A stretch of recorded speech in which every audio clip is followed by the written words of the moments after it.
Hola, ¿qué tal? Tengan todos una excelente tarde. Sean bienvenidos una vez más a su programa Escuelas en Movimiento a través de Comunicadores MX. Nosotros somos Óscar Hernández y Jessica Fuentes. Óscar, ¿cómo estás? Muy bien, Jessica, con todo gusto para una noticia y luego una entrevista de la cual yo estoy muy contento. A ver qué le parece también a nuestro auditorio. Un gran amigo, un compañero, colega, egresado de la Universidad de Chapingo, de donde yo vengo. Vamos a entrevistar a Eugenio Santa Cruz, al Vamos a estar doctor muy bien Eugenio Santa acompañados. Cruz. Pero comencemos con las noticias. Sí, claro que sí. Esta mañana del 26 de marzo inauguramos o están inaugurando distintos espacios que se construyeron con pues un programa llamado La Escuela es Nuestra, Óscar. Sí, la Prepa 55 fue favorecida con recursos federales, 1,5 millones de pesos, hay que decirlo con toda la claridad, que se recibió por parte de la Federación. La Escuela es Nuestra es un programa que se está implementando en la educación media superior, antes nada más en educación básica. Fuimos de las primeras preparatorias que fueron favorecidas. El año pasado, en el 2025, esperemos que también en 2026 seamos favorecidos para darle continuidad. Vamos a presentar algunas imágenes, algunos videos de lo que pasó en esta inauguración. Oscar, y en esta inauguración también, no solamente del programa La Escuela es Nuestra, sino de un aula que fue construida por la lucha social. Que fue construida por el IMIFE, el gobierno del estado a través del Instituto Mexiquense de la Infraestructura Física Educativa, el IMIFE, construye una aula gimnasio, porque es un aula de usos múltiples que va a tener la función deportiva. Vamos a tener un gimnasio para distintas disciplinas deportivas. Sí, recordando un poco que pues nosotros nos dimos cita afuera de las instalaciones del IMIFE para garantizar que el compromiso del director en aquel tiempo, programas que estuvimos transmitiendo. Pues este beneficio radica en la inauguración de un elevador, porque el invernadero Tlatoani, ese es el nombre que tiene, el invernadero está en el edificio más alto de la prepa, en la techumbre del tercer nivel, y entonces hay que subir materiales y para eso se necesita el elevador. Son más o menos 400 metros cuadrados de invernadero en azotea que en el que se van a implementar distintas técnicas de producción agroecológica, de alimentos que se van a consumir en la escuela, y de plantas medicinales. Se va a inaugurar 2 salas multimedia, una velaria, una terraza con velaria, una purificadora de agua de lluvia y, como ya dijiste, el aula gimnasio que para las actividades deportivas. Vamos a ver, si te parece bien, algunas imágenes y algunos videos de este importante acontecimiento para la comunidad chicoloapense y chimalhuacense. Y sobre todo para la Prepa 55. Y para toda la comunidad 55 y las comunidades que le rodean. Así es. Vamos a ver. Pues vamos a verlo. Gracias por portar nuestro escudo. Lo enseñas a todo el mundo con orgullo. Si alguna vez te quedó mal, recuerda que somos gente normal. Solo una cosa te puedo asegurar.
históricamente, fue construida por la Secretaría de Educación del Estado de México, por el gobierno del Estado de México.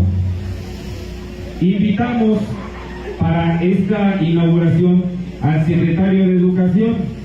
Le hicimos una invitación por medio del licenciado Alfredo Cruz, que es uno de los funcionarios que tienen contacto con las organizaciones sociales de la Secretaría de Educación. Al licenciado Alfredo Cruz le pedimos que invitara al secretario de Educación para que se inaugurara esta obra. Es una obra que nos dicen extraoficialmente costó 4 millones de pesos. Se desarrolló en el programa 2025. Nos hace falta el equipamiento y el segundo nivel.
Tengo la dicha de ser maestro y sé lo complicado que es de repente conseguir beneficios para una institución.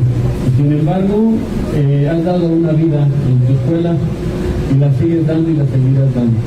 Yo reconozco, ojalá que tengamos la oportunidad, sí, por medio del gobierno federal. Nosotros tenemos la instrucción muy precisa de la presidenta de todos los mexicanos, de Claudia Sheinbaum Pardo, de ayudar. Nosotros en esta ocasión teníamos que meter la petición de algunos. Vamos muy contentos, muy satisfechos, con un gusto especial de haber invertido, bien invertido este tiempo aquí en tu institución, y yo espero que en la siguiente podamos hacer lo propio. Muchas gracias a todos y buen día. Gracias por portar nuestro escudo. Lo enseñas a todo el mundo con orgullo. Si alguna vez te quedó mal, recuerda que somos gente normal. Solo...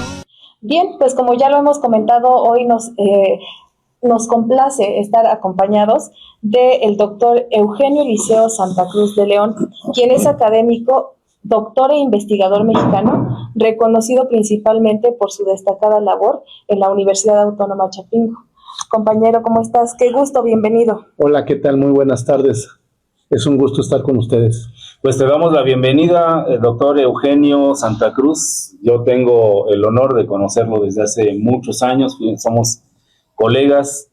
A mí me tocó egresar un año después de la Universidad Chapingo, un año después de que tú egresaste. No digas cuándo, por favor. Entonces, bueno, espero que te sientas bien con nosotros y que podamos compartir un poco de esta enorme experiencia, sabiduría, trayectoria que tienes, que la admiramos. Estamos muy, como dice Jessica, muy complacidos. Y bueno, para nuestro auditorio vamos a comentar muy brevemente, él nos comentará mucho más, pero nuestro compañero Eugenio es chiapaneco de origen, agrónomo economista de la Universidad Chapingo, pero con muchos estudios y especialmente una trayectoria sensacional, una trayectoria admirable en el Movimiento Nacional de Escuelas Campesinas. Un movimiento poco común, un movimiento que tiene su origen, ya nos comentará, en aquel interés que tienen los grupos sociales en las zonas urbanas, perdón, zonas rurales, que estoy diciendo, zonas rurales, por transformar su realidad. ¿Cómo han vinculado la universidad, los procesos educativos con los grupos campesinos? De esto vamos a platicar, Jessica, que para mí es apasionante esta temática. Yo lo viví, me tocó vivir hace un rato, antes de que empezara la entrevista, platicamos de nuestra experiencia en el Departamento de Trabajos de Campo Universitarios en Chapingo. Así es. Un departamento que ya no existe, pero que dejó una huella imborrable en aquellos que fuimos formados con ese tipo de trabajo. Le llamaban extensionismo. Pero podría decir más. A quien le toca hablar es a Eugenio. ¿Nos dices un poco quién fue de niño, de estudiante y ahora, Eugenio? Híjole, ¿quién fue de niño? Bueno, yo fui un niño feliz que nació en un ejido cafetalero, ejido 11 de abril, municipio de Unión Juárez en Chiapas. Imagínense que están en las faldas del volcán Tacaná, allá en Chiapas, con un clima cálido, muy húmedo, lluvioso casi todo el año. Un niño feliz con una familia de 7 hermanos y mis 2 padres. Posteriormente, bueno, después de la secundaria me tocó migrar a estudiar a la Universidad Autónoma Chapingo. ¿De algún grupo originario, Eugenio? ¿Tu familia? Mi familia es, por decirlo de alguna manera, multiétnica. Correcto. Ya sería muy largo explicarlo, nos acabaríamos 2 programas para explicarlo porque es toda una historia muy interesante, pero sí es multiétnica. Ahí en esa región, parte de la raíz familiar es de la etnia Mam, que se escribe Mame, por parte de mi mamá, y por parte de mi papá, como él es nativo del estado de Tlaxcala, de etnia náhuatl. Mam es que quieren el fuego, que les gusta el fuego, que juegan con fuego. ¿Qué quiere decir Mam? No, la verdad no sé. El vocablo que me sé es el nombre del volcán que nos cobija ahí. Correcto. Que es el volcán Tacaná. Ese sí significa casa de fuego. Ya. Okay. Sí, eso es. Entonces yo llegué a Chapingo allá por los años 80 a estudiar la preparatoria. Egresé de la carrera de ingeniero agrónomo especialista en economía agrícola. Posteriormente migré primero al estado de Tlaxcala, luego a Chiapas, y años después volví a Chapingo, y fue cuando me integré a las labores docentes, administrativas. ¿Tus estudios de posgrado andan en agronomía también? Yo estudié el posgrado, el doctorado, en el Centro de Investigaciones Económicas, Sociales, Tecnológicas de la Agroindustria y la Agricultura Mundial, mejor conocido como CIESTAN, que ahí estudié el doctorado en problemas económicos agroindustriales, que es el doctorado. Los estudios de maestría los realicé en un programa conjunto de la UNAM y la Universidad de Colima, con un enfoque en relaciones económicas internacionales. Correcto. Has sido investigador. Como investigador, ¿cuáles son esas líneas en las que te has incursionado, esos campos de estudio en los que has trabajado? Bueno, he trabajado muchos temas. Digamos que uno de los temas en donde más he desarrollado es lo que se refiere al agua desde una perspectiva socioambiental. Sí, tengo la fortuna de haber escrito artículos científicos y de divulgación. Estoy preparando un libro sobre esa temática enfocada al agua. Otro tema muy importante que me apasiona mucho es el que se refiere al estudio del impacto de los cultivos ilícitos en la agricultura campesina. es decir, la relación que tiene los cultivos ilícitos, el narcotráfico y los problemas que genera eso por ser practicado forzosamente por algunos grupos campesinos. Seguramente podríamos hacer, Jessica, programas de cada una de estas temáticas, junto con el doctor Eugenio Santa Cruz. A mí me da un poco de curiosidad conocer qué es lo que te motivó a inclinarte a esos temas en tus estudios. Bueno, si nos centramos, por ejemplo, en el agua, es el hecho de... Yo les decía que nací en un ejido donde es un clima cálido y muy lluvioso, y el contraste que significó para mí venir de esa región tropical de la selva, a una región semiárida, como es la región en donde estamos, y más en Tlaxcala, o sea, es una condición totalmente distinta, y darme cuenta de que nosotros estábamos nadando en agua, y aquí sufríamos o se sufre por ese líquido. Entonces, a partir de esa, digamos, una reflexión muy sencilla, ¿qué onda, qué pasa con la dotación del agua? Pero curiosamente, fíjense nada más, está ahí los datos, como en Chiapas, a pesar de que llueve mucho y hay mucha agua, es de los estados que menos agua potable tiene disponible las comunidades. ¿Sí? Entonces, eso fue lo que me llevó en el caso de la problemática del agua. En lo que se refiere a las cuestiones de los cultivos ilícitos, fue porque durante mucho tiempo participé con organizaciones de mujeres y de hombres en la montaña de Guerrero, que es una montaña que está muy fuertemente afectada. Tlapa, Chilapa, Ahuexotitla, Zapotitlán, Tablas, etcétera. Okay. Eugenio, podríamos, insisto, hablar muchísimo de cada tema, pero Escuelas en Movimiento, este programa pretende visibilizar aquellas experiencias relacionadas con los procesos educativos y la comunidad y las comunidades.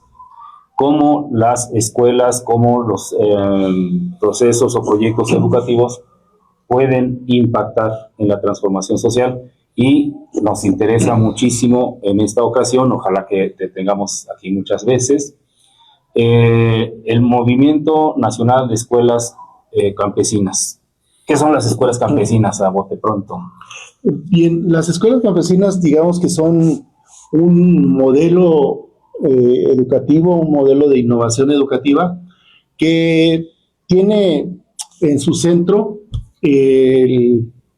digamos que el aprendizaje en conjunto entre los campesinos y campesinas, y un conjunto de personas que no seamos necesariamente campesinos, que los acompañemos en ese proceso educativo, para tratar de recuperar un conjunto de conocimientos que esas comunidades tienen, ¿sí? Que visibilizarlos, porque en el discurso educativo hegemónico, los campesinos, las campesinas, los obreros, la gente común, entre comillas, no sabe. Son ignorantes. Sí, son sencillamente piensan que son ignorantes. Y la realidad es que tienen un gran conocimiento de diversas cosas, de la vida cotidiana, de diversas cosas de los cultivos, de diversas cosas del comportamiento en una sociedad. Hablemos en este caso de una sociedad rural o de una sociedad periurbana. Entonces, esas son, digamos, las escuelas campesinas. Trata de acuerpar, de organizar ese tipo de manifestaciones educativas. ¿Tú has participado en las escuelas campesinas? ¿Desde hace cuánto tiempo? ¿Y qué relación tiene las escuelas campesinas con la Universidad Autónoma Chapingo? Para que nuestro auditorio tenga una idea, ¿por qué es que estamos el día de hoy entrevistándote? ¿Por qué Chapingo? ¿Por qué el Departamento de Trabajos de Campo Universitario? ¿Por qué el movimiento nacional? O sea, no estamos hablando de un pequeño o un grupo o una experiencia chiquita, sino de una trayectoria amplia.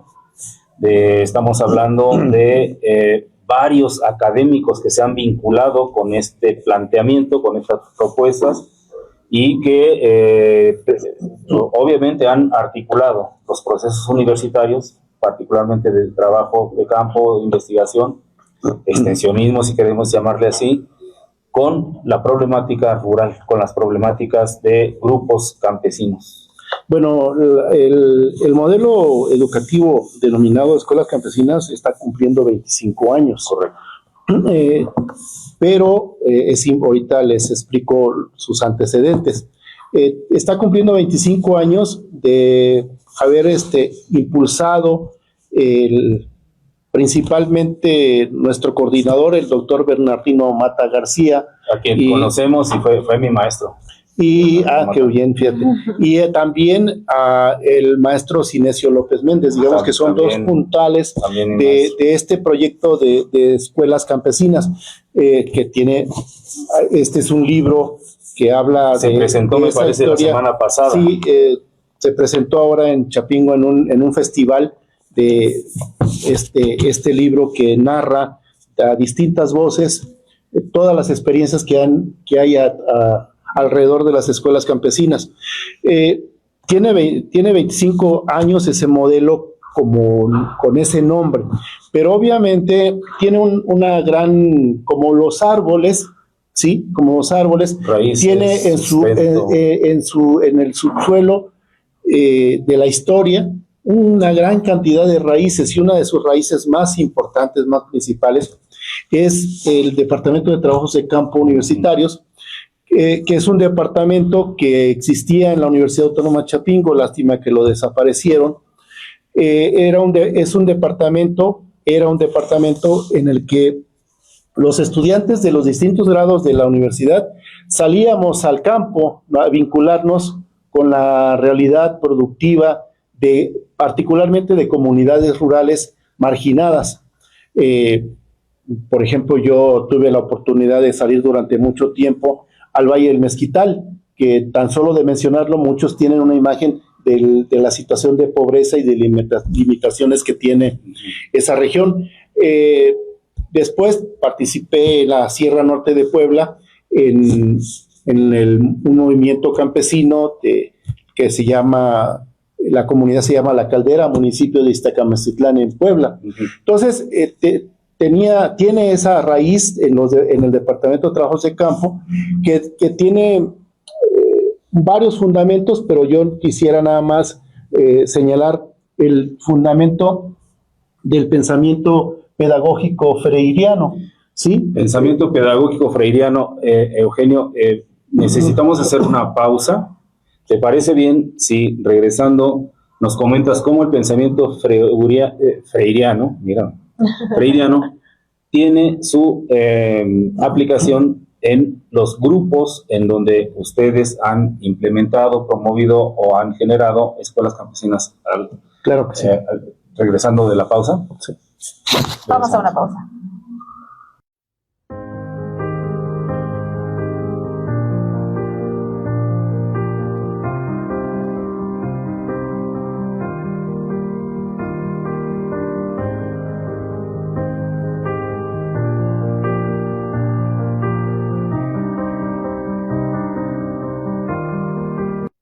Bien, pues continuamos con esta segunda parte de la entrevista al doctor Eugenio Eliseo Santa Cruz de León, quien ya nos dijo más o menos su formación y las inquietudes que la han motivado. Nos ibas a platicar un poquito de los antecedentes que tiene el Movimiento Nacional de Escuelas Campesinas. Y específicamente la aplicación sí, claro, y específicamente del modelo o de los planteamientos o propuestas freirianas. Bien. Como parte de la reflexión en el Departamento de Trabajos de Campo y compañeros que lo formaron desde antes, digamos que se fueron teniendo una visión crítica acerca de la educación autoritaria, de la educación bancaria, y se llama bancaria por el hecho de considerar al estudiante como un lugar en donde se deposita, como en los bancos se deposita dinero, aquí se deposita conocimiento por parte de un profesor, ¿no? Y al cuestionar ese pensamiento, porque nosotros consideramos que el pensar que ese estudiante es un recipiente es un tanto cuanto equivocado, porque ese estudiante tiene un conjunto de conocimientos y de saberes que son importantes visibilizar. Y ahora, máxima, si esa persona en donde alguien, como un agrónomo, un técnico, un extensionista, va y extiende el conocimiento, ¿no? Porque de ahí viene extensión, ¿sí? Se extiende la universidad. El conocimiento, se extiende, porque en la universidad estamos los iluminados, Ajá. ¿no? Y nosotros cuestionamos eso, creemos que los campesinos y todas las personas tienen algo que enseñarnos y nosotros tenemos algo que aprender de los demás. Entonces, a partir de cuestionar eso, llegamos, bueno, los compañeros que yo ya mencioné antes, nos fueron formando, nos fueron compartiendo conocimientos también y lecturas importantes de Freire, allá estoy hablando de los años 80, ellos ya lo habían estudiado desde antes, como Pedagogía del Oprimido, Extensión o Comunicación, la pedagogía de la pregunta, la educación como práctica y la libertad, que son materiales escritos por este pedagogo brasileño que es Paulo Freire. Entonces, ese pensamiento nosotros lo fuimos aprendiendo por la vía de la práctica en la convivencia con los campesinos, yendo a colaborar con ellos en hacer un camino, en hacer una práctica agrícola con ellos. Y entonces en ese proceso nosotros que éramos estudiantes de agronomía, digamos en formación, empezamos a colaborar y fue como también empezamos a entender que ese campesino que en otros espacios, que en los espacios de sabiduría académica no son unos ignorantes, tienen una gran cantidad de conocimientos que compartir con nosotros. Conocimiento muy práctico. Entonces nosotros partimos de la práctica a la teoría y de la teoría de la práctica, que es algo distinto con la educación tradicional, que es lo teórico, luego lo práctico, y a veces no llegamos a más teoría, sino nos quedamos a veces aquí en una visión utilitarista del conocimiento. Doctor Eugenio, ¿en las escuelas campesinas buscan documentos, papeles, certificados, boletas, constancias de estudios? Nosotros lo único que buscamos es compartir conocimientos entre todas y todos. El diálogo de saberes. Totalmente, es un asunto, es uno de los principios que las escuelas campesinas tienen, que es una visión dialógica, ¿sí? Es decir, que nos sentamos, nos escuchamos, todos participamos y a partir de eso, cada uno, en conjunto con los demás, nos vamos educando. O sea, nos educamos entre todos, compartimos entre todos. Freire tiene una experiencia sustantiva en la alfabetización, en aprender a leer, escribir, ya sea niños o adultos. Sí. En comunidad, a través de la palabra generadora, es decir, a través de darle significado a lo que está viviendo, a la realidad que le es propia. Totalmente. Estos planteamientos pedagógicos son aplicables solamente para campesinos o también para la gente de las ciudades. No, esa orientación pedagógica es aplicable para todo espacio en donde queramos aprender y queramos alfabetizarnos en el sentido que sea, ¿sí? Tanto alfabetizarnos para saber leer, escribir, o como ahora para alfabetizarnos digitalmente, por ejemplo, en el manejo de alguna herramienta digital. O sea, esa palabra, esa pregunta orientadora es muy importante, porque en mi práctica, por ejemplo, les diré, alfabetizando, ¿cómo empecé yo a alfabetizar en una comunidad campesina? Estábamos participando en una comunidad en la Caldera, municipio de Iztacamacitlán, Puebla, que ya mencioné antes. A mí me dijeron, los compañeros quieren aprender de historia de México. Entonces, yo me preparé, llevé mis cuadernos, mis lápices, y todo, y preparé en unos rotafolios, nada de cañones, ahora ya es muy, muy sofisticado eso, ¿no? Pero en aquel entonces era un papelógrafo para dar mi clase de historia, ¿no? Yo voy y empiezo a dar mi clase de historia, pero oh, sorpresa mía, pues todos tenían sus cuadernos y sus lápices, pero nadie anotaba. Poca observación de principiante, ¿no? Pero me di cuenta y dije, alto, vamos a ver qué pasa acá. ¿Por qué no están escribiendo? La respuesta, ya se la imaginarán. No sabemos leer ni escribir. Entonces, al carajo el curso de historia y vamos a aprender a leer y escribir. ¿Sí? Porque tenían interés, o habíamos detectado nosotros un interés en estudiar historia. Era un movimiento campesino que quería saber de la historia del movimiento campesino, pero pues no sabían leer y escribir. Entonces, proceso de alfabetización. ¿Y qué pasa? Empezamos a escribir, empezamos a enseñar siguiendo este precepto, ¿sí? No dogmático de Freire, de la palabra generadora.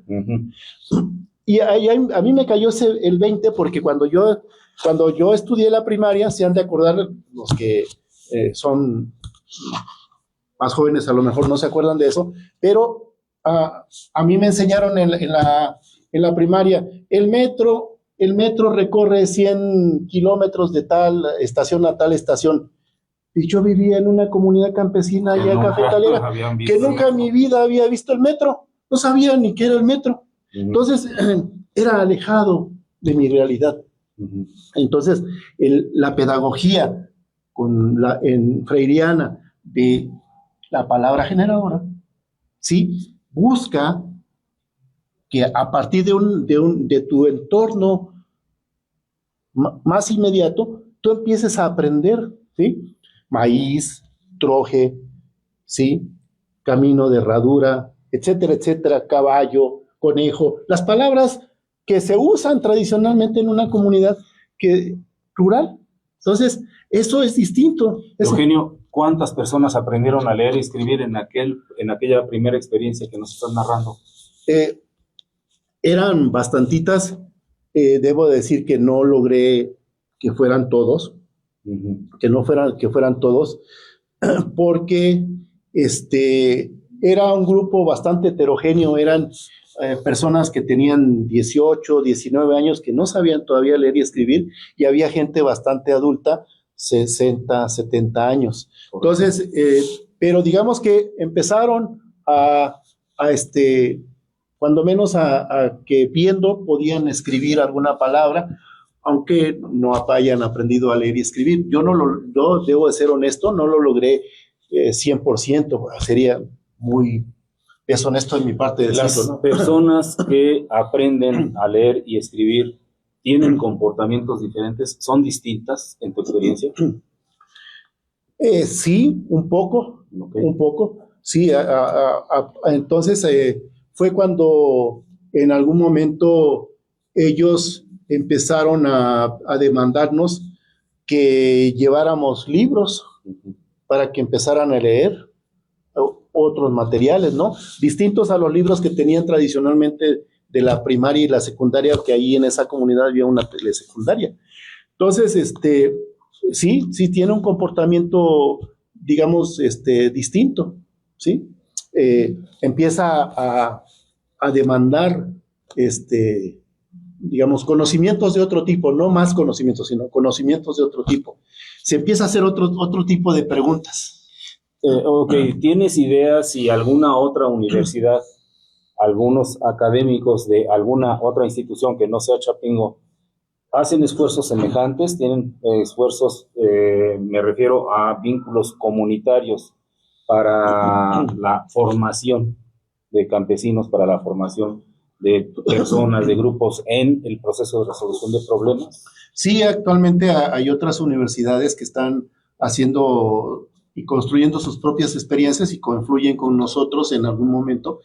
Por ejemplo, podemos hablar de algunas que están ubicadas en el estado de Chiapas, por mencionar la Universidad Intercultural de Chiapas, la UNICH, en el estado de Guerrero, algunas de las escuelas de Guerrero, ¿sí? De la universidad.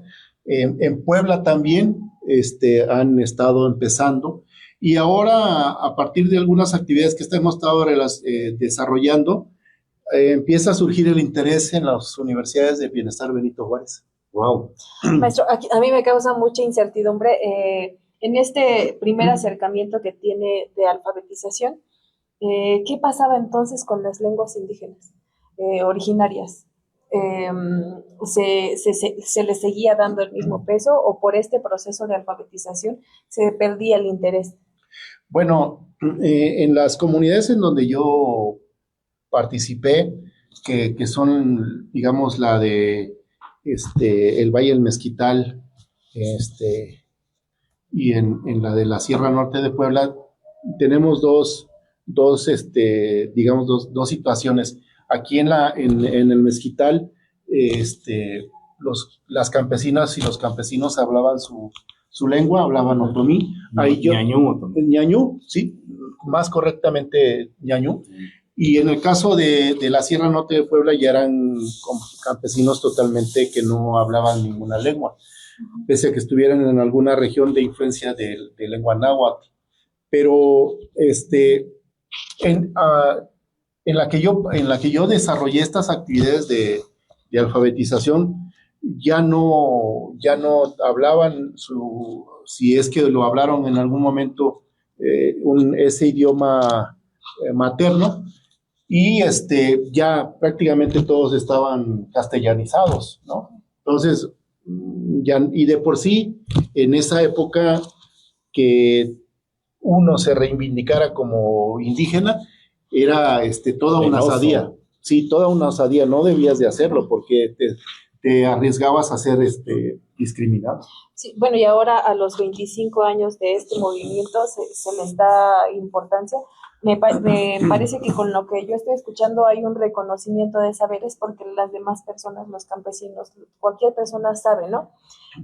Ahora hay como cierto énfasis en este tipo de temáticas. Sí. Incluso políticas estatales que están encaminándose. ¿Les parece bien si hacemos una nueva pausa? Claro que sí. En tanto, compartimos imágenes que también nos ha compartido nuestro amigo Eugenio y regresamos.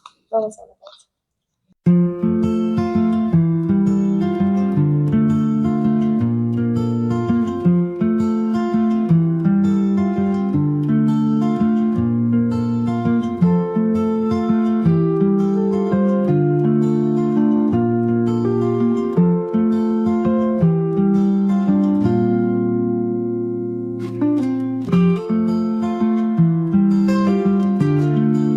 Pues regresamos deseando buen provecho a quienes estén comiendo. Nosotros aquí bien animados escuchando a nuestro compañero, el doctor Eugenio Santa Cruz. Nos decía que hay distintas instituciones ya de educación superior, le llaman, nosotros preferimos llamarle educación universitaria, porque no hay educación que sea inferior. Entonces, distintas instituciones que están incursionando, que tienen sus esfuerzos en este vínculo con comunidades, con otro tipo de saberes. Te compartimos que nuestra universidad, que hemos creado hace ya algunos ayeres, la Universidad Nacional Comunitaria, tiene precisamente como base teórica, como principio teórico, la solución de problemas comunitarios y ambientales y el reconocimiento de saberes. Los saberes están en todas las personas, sí. No importa su condición, y no importa si tengan o no un título, tengan o no una constancia o un documento. Sí, no importa. No es el documento lo que acredita realmente que una persona sabe. De ahí el diálogo. Bueno, entonces nosotros estamos pensando que hay una gran distancia entre esta lógica, esta racionalidad y las escuelas ordinarias. En una escuela a la que se va a clases, una escuela que tiene maestros, que tiene aulas, que entrega boletas y calificaciones, tiene su valor en aquellos documentos que se consiguen y que certifican los conocimientos. ¿Cuál es la diferencia en este sentido de las escuelas campesinas? Para que podamos saber si estamos hablando de del mismo tipo de escuelas o de qué estamos hablando con las escuelas campesinas. No, tenemos una diferencia. Acabas de mencionar cuál es su valor, ¿no?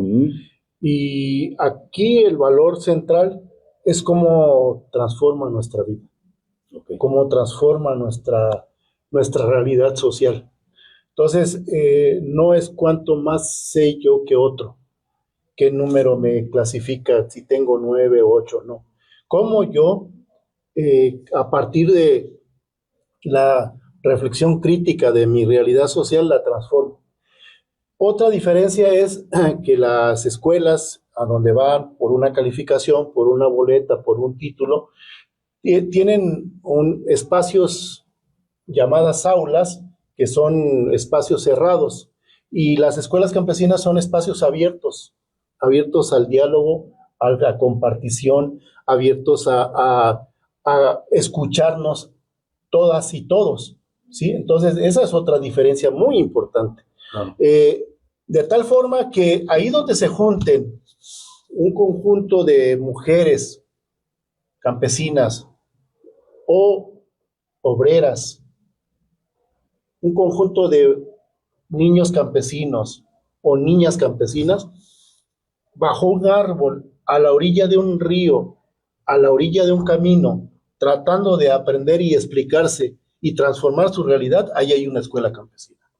¿Sí? O sea, las escuelas campesinas no tienen un espacio áulico, 4 paredes, salones de ese tipo, que nos constriñe a ese espacio.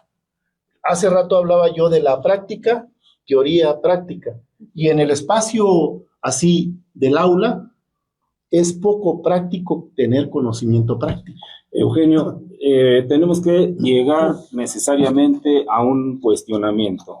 El cultivar el saber entre las comunidades en alguna escuela campesina puede detonar inconformidades con el sistema, con el régimen, con la realidad que está viviendo las personas, porque puede haber crítica. Es decir, explicaciones de que estamos pobres porque no tenemos, porque nos quitaron históricamente la tierra. Estamos sometidos porque ha habido caciques, porque ha habido acaparadores de los productos, porque ha habido injusticias y nos han despojado de la tierra. Evidentemente que toda comunidad tiene problemas políticos, y si se habla de política, esta escuela campesina puede atentar contra el poder, contra el sistema. ¿Cómo han vivido eso? Bueno, has tocado un punto interesante. Todo es político. Absolutamente todo, ¿sí? Comer es político. Ir a baño es político. Entonces, esto es algo que nosotros, en cuanto al impulso de las escuelas campesinas, no le tenemos miedo. No creemos que dijiste una palabra que pueda cuestionar. No, debe de cuestionar. Y cuando cuestionan la realidad social en donde se está, obviamente se cuestiona el poder. ¿Sí? Y entonces, al cuestionar el poder, sí, pues es incómodo, pero... Porque puede haber intereses que sean tocados, sean trastocados. Totalmente.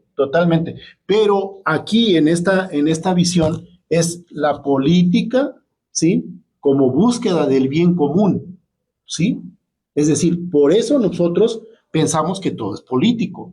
Nada es neutral, ¿sí?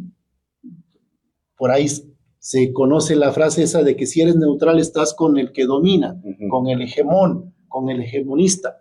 No, nosotros creemos que hay que cuestionar. Obviamente, en ese caminar siempre cuestionamos, y no es cuestionar por cuestionar, sino yo cuestiono que esto es inadecuado, que esto es incorrecto, y aquí está mi propuesta de transformación. Correcto. Porque cuestionar por cuestionar, no. Nosotros creemos que vamos a cuestionar, y detrás del cuestionamiento va un argumento, ¿sí?, de decir, esta es nuestra propuesta para transformar esta realidad, que es incómodo a ciertos grupos, a ciertos intereses, indudablemente, pero siempre pensamos que uno de los principios que es más, las comunidades campesinas lo tienen muy claro, es que todo es político. Bueno, la dimensión política es parte sustancial, consustancial diría, de las escuelas campesinas y del movimiento nacional, este movimiento nacional de escuelas campesinas. ¿Qué hay con el ambiente, con la dimensión ambiental? Podríamos decir que las escuelas campesinas se orientan a la sustentabilidad.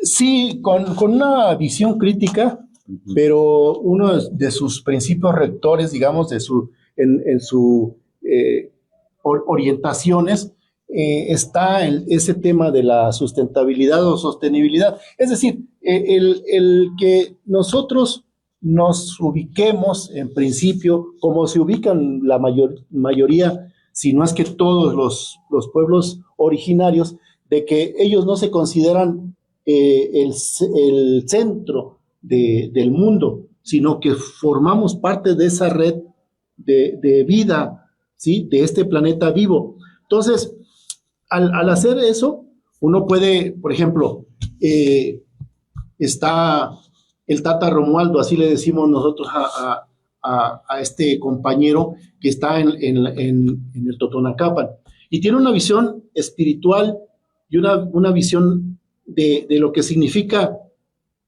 la naturaleza, que es sorprendente el vínculo, ¿sí?, de las comunidades con su ambiente y cómo buscan no destruir ese ambiente.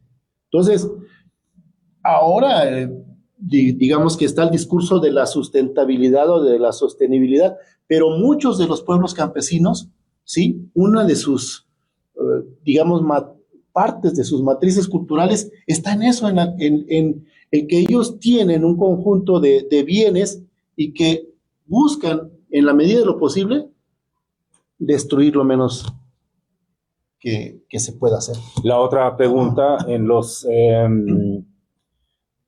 currícula oficial, los currículos o planes de estudios de las escuelas, hay esta perspectiva de género, se busca la perspectiva de género, se busca el respeto a los niños, a las diferencias, el respeto a la diversidad.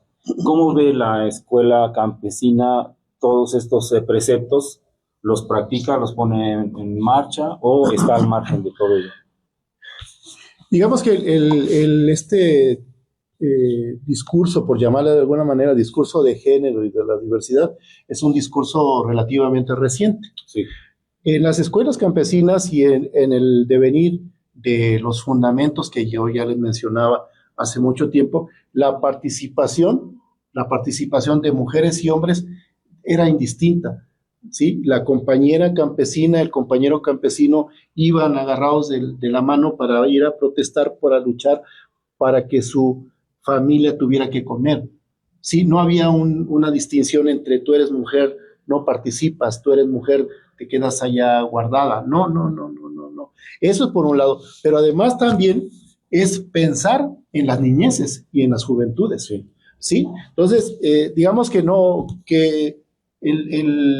los principios de la escuela campesina, ahora pues, lo podemos poner ahí como que pues somos muy claramente a favor de la diversidad y del respeto al enfoque de género, pero históricamente las escuelas campesinas ya lo venían practicando, no en toda su plenitud, pero ahora todavía más, porque muchas de las actoras principales en las escuelas campesinas son las mujeres. Oh, interesantísimo. Estamos por terminar, se nos está acabando el tiempo, sí. Jessica. Eugenio, ¿qué te parece si vamos terminando con, dinos hacia dónde se dirigen las escuelas campesinas y el movimiento nacional? ¿Qué va a pasar? ¿Qué están esperando ustedes que pase? ¿Y cómo podemos articular los esfuerzos que estamos haciendo otros movimientos de escuelas populares, de escuelas de organización, con las escuelas campesinas, con este movimiento nacional? Bueno, esa es una interesante pregunta. Más que qué esperamos, okay, es qué queremos construir nosotros, qué estamos pretendiendo construir. Y entonces, Después de 25 años de existencia de las escuelas campesinas, nos propusimos hacer un conjunto de reflexiones de dónde venimos y hacia dónde vamos, y fue el resultado de este libro de 25 años. Y en algún sentido aquí hay unas visiones retrospectivas, nostálgicas hasta diría yo, ¿sí? Particularmente yo me puse muy nostálgico, ¿sí? En el texto que escribí, pero por el otro lado es ver hacia adelante. ¿Y qué sigue? El movimiento de escuelas campesinas pretende contribuir a un nuevo movimiento campesino. El movimiento campesino viene por principio de cuentas, de vivir durante los años del modelo neoliberal un conjunto de prácticas centradas en la cooptación a través de los apoyos económicos y posteriormente, en los últimos años, de La restricción. La restricción de los apoyos económicos vía una organización y que de alguna manera generó cierta dispersión, por decirlo de alguna manera, de esas organizaciones. Y bueno, esas organizaciones pecaron en centrar su lucha en la vía economicista, Sí. ¿sí? En la vía de recibir programas, tener recursos económicos y actuar. Así es, y eso generaba una dependencia. Uno de los principios de las escuelas campesinas y que hemos estado impulsando desde hace muchos años es la cuestión autogestiva, ¿sí? Okay. Entonces, es tomar en tus manos la responsabilidad de la búsqueda de la transformación de tu comunidad y de la construcción de bienestar comunitario. Con eso vamos a quedarnos, estimado doctor. Qué pena lástima, que se sí. nos acaba el tiempo. Con esa frase, tomar en tus manos, nuestras manos, la responsabilidad de transformar nuestro tiempo. A propósito del tiempo. Y si me permites, voy a compartir rápidamente la imagen del libro que está presentándonos nuestro amigo Eugenio. Escuelas campesinas, 25 años, caminando por los senderos de las sabidurías comunitarias de México, que escribe Bernardino Mata, y como coordinador, evidentemente que hay varios autores, entre ellos nuestro invitado de hoy, libro magnífico, creo que vamos a revisarlo, y esperamos que no sea la única vez, estimado Eugenio. Por favor, acompáñanos a hablar de otros temas vinculados con la educación campesina, pero también con el agua, también con la dimensión ambiental, también con lo que está pasando con el campo mexicano. Claro que sí. Entonces, agradecemos mucho a nuestro auditorio, agradecemos mucho al doctor Jessica, sí, muchas gracias. Gracias a ustedes. Excepcional la entrevista, más bien la intervención el día de hoy. Vamos a hacer una pausa y continuamos enseguida.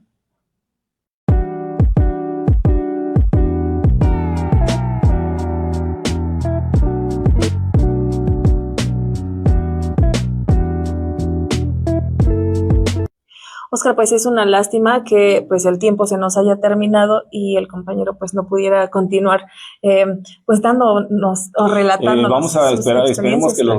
que hagamos otros programas con Eugenio muy Sí. Y es menester, Óscar, porque yo creo que toda esta formación, todas estas inquietudes que él nos comparte y las medidas que ellos están tomando, si se compartieran, si se concientizaran, si se hicieran propias, yo creo que podríamos tener una herramienta para poder contraatacar todas las problemáticas que nos acechan y que nos competen a todos. No pensarnos, como él dice, como un ente independiente, sino pensarnos como una parte del todo y entonces actuar en función de ello. Sí, es una interpretación que tú tienes. Yo quisiera compartirles la mía. Para mí ha sido sumamente útil, un tanto nostálgico, porque me llevó al origen de esta práctica social que tal vez nos está caracterizando. La formación que recibí en la Universidad Autónoma Chapingo y particularmente en trabajos de campo universitarios donde se vincula a la universidad con el movimiento campesino, con las comunidades de productores, incluso con una gran inversión de recursos para que efectivamente esta articulación entre la teoría y la práctica ocurra, da resultado. Quizá a lo mejor no soy el que debería decirlo, pero reconozco que ahí está el origen un poco de mi pensamiento, de mi práctica, y que he tratado de implementar a lo largo de estos 30 y tantos años, porque ya son 38 años que egresé de la universidad, y niebla, aquellos vapores, aquellas esencias de las escuelas campesinas me llegan, las tengo permanentemente y trato de fomentarlas y trato de ponerlas en práctica. Entonces, para mí ha sido bastante útil, bastante importante este reencuentro con Eugenio, con quien quizá no tuvimos una convivencia muy estrecha, pero sí estuvimos conjuntamente en muchos lugares, en muchos eventos de carácter académico, de carácter organizativo. Qué bueno que ocurrió esto, que hay que felicitarnos Sí, claro. por esto, y ojalá que así lo tome también Y sobre todo público. porque lo siguen compartiendo. Bueno, pues el tiempo se nos acaba. Sí, así es, Oscar. Bueno, ¿con qué nos vamos a despedir? pues nos vamos a despedir con la cápsula de la compañera Rocío de Jesús Arroyo. Este va a ser un intercambio de saberes en la Unión de Colonos de San Miguel Teotongo. Pues con esto nos despedimos. Muchas gracias, buen provecho. Hasta la próxima. Hasta la próxima. El pasado 18 de marzo emprendimos un viaje hacia el corazón de Hueyapan, Morelos, respondiendo al llamado fraterno de la Unión de Colonos de San Miguel Teotongo. Allí, como cooperativistas de los huertos comunitarios Mirabayeño Usaví, fuimos acogidos por el abrazo cálido del Centro de Encuentros y Diálogos AC, quienes, con manos abiertas y espíritu generoso, nos convidaron el saber de sus ancestros y sus técnicas. El arte de deshidratar los frutos del sol, el secreto de los biofertilizantes que nutren la tierra y el ciclo vital de las compostas que transforman la muerte en vida. En ese rincón de Morelos recordamos que sembrar hortalizas orgánicas es, ante todo, un acto de resistencia colectiva y una danza de respeto con la naturaleza. Nos despedimos con el alma encendida por el talento de los pueblos hermanos, llevando con nosotros la semilla de nuevos aprendizajes y el anhelo profundo de seguir cultivando en comunidad, un mundo donde la vida florezca con dignidad y sustento. Gracias.